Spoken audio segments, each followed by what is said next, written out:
I know what you're thinking. What, yes. This is your face on my t-shirt. That's absolutely my face on your t-shirt. I woke up this morning thinking, should I? Is it too keen? No, Are you happy with this? That's perfection. Because I didn't want you to think like I won a competition to do. I actually do work here. No. Listen, I can tell that was a specific choice out of love. It's in my top 3 t-shirts. Yeah. Now, seriously, I caught concussion the other day. Mm-hmm. The Nigerian accent. Mm-hmm. How did you prepare for a Nigerian accent? Were you eating jollof rice, watching Nollywood movies? How did you get into that? You know, what was really great is I got to spend time with the actual doctor. Amazing. So I went with him and I was with his family and, you know, I met his children, all of that. And I got to essentially base the character on the real person. So that made it a whole lot easier. Because it's not easy to speak in medical jargon while doing a Nigerian accent. You know, to be fast in a film, to have to say words such as chronic traumatic encephalopathy. You know? I mean, come on, impressive.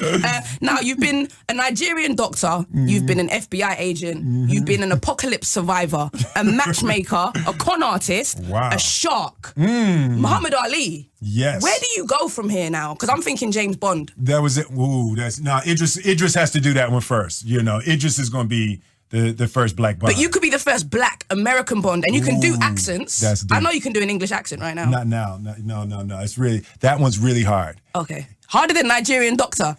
Harder than Nigerian doctor. Now, I heard you're not involved at all in the new Independence Day 2. No, I'm not. You know, so it was one of those things. I had a couple of films lined up. I had Concussion and Suicide Squad. And so it was a decision, you know, timing wise between Independence Day and Suicide Squad. Oh, so it wasn't because you're like, do you know what, Vivica, I'm not in this space with you anymore. That's what I thought it was. I thought you had beef with Vivica. No? Not at all. You know, and then they were sending me pictures from the set and I was like, did you regret it a little bit? Yeah, you know, it's the world is in a place of nostalgia. Yeah. Right now, it's like, you know, and specifically in entertainment, there's such a pull for nostalgia. So it was just the perfect opportunity, and it didn't work out. So are there going to be any other sequels like Wild Wild West 2? There probably will not be a Wild Wild West 2. But there's going to be there's more Bad Boys coming, right?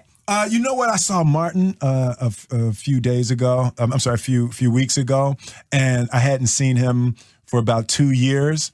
And we just looked at each other and we hugged, and in that moment, we both knew we were making another Bad Boys. Yes, so all right, so it's coming. Definitely doing another one. Love that. Okay, now I want to talk about your family. Yes. Because your kids seem to have a lot of freedom of expression. Yes. Is that something that you consciously encourage them to have? Yeah, I think it may have been a mistake.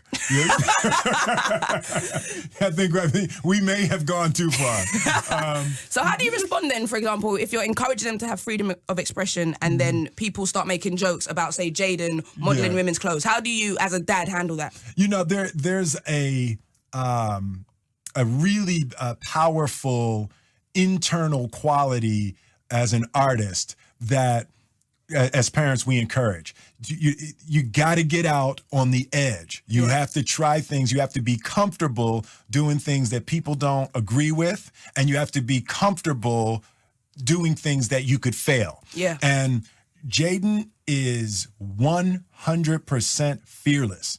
He will do anything. Definitely. You know, so as a parent, it's scary. It's really terrifying, but he is completely willing to live and die by his own artistic decisions, and he just doesn't concern himself with what people think. So how do you balance that then, that freedom with controlling your kids as well? Are you a strict parent? Does Willow have a curfew? Yeah, Willow, and see, now you're hitting on a really difficult issue in our house, right? So I have two sons. I have my oldest is 23, Jaden is 17, and Willow is 15. Yeah. So as a father, and the time I spend with the boys, when they go out, they're with 6 or 7 dudes, right? Yeah. So they have a small army when they go out. So their freedom is slightly different from Willow's. Willow's a 15-year-old girl, so we try to have the same rules, but it's a different world, you know. So we've been struggling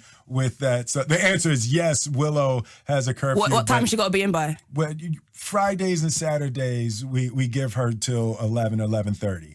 You know, what she usually does is she stretches it. So she knows it's 11. So she calls at like 10:35 and says, oh, I'll be there at 10:30. Then she calls at, I'm sorry, she'll be there at 12:30. And then she keeps calling and adding 15 minutes, keep pushing it. Well, while we're on the topic of your family, Jada obviously is well publicized what she said about the Oscars. Absolutely. What would it take for you guys to go to the Oscars now? If they say to you, will next year host it, would you go? Right. You know, to me, it's so far not about me. Yeah. It's not about us going to a show or not. For me, this is a much bigger social issue. I'm recognizing a pattern of the narrowing of the imagery, the narrowing of tolerance in America. So the last pretty much 18 months that I've been watching the news and experiencing the things that are going on in my country, my concern is that Hollywood is reflecting a regressive trend. Hollywood is supposed to lead. Hollywood is supposed to be the most diverse and the most inclusive. All of the voices of so many different types of people and so many different stories. And I think that it's an absolute necessity that Hollywood lead. And I'm just concerned that I'm seeing Hollywood slipping and making a slide that is a social and political slide that's happening throughout the country. That was so deep. I could talk about this with you all day. They're telling me I got to wrap up though. So before I let you go, one question. Yes. Who was the better Aunt Viv? First Aunt Viv or second Aunt Viv? Who was the better one?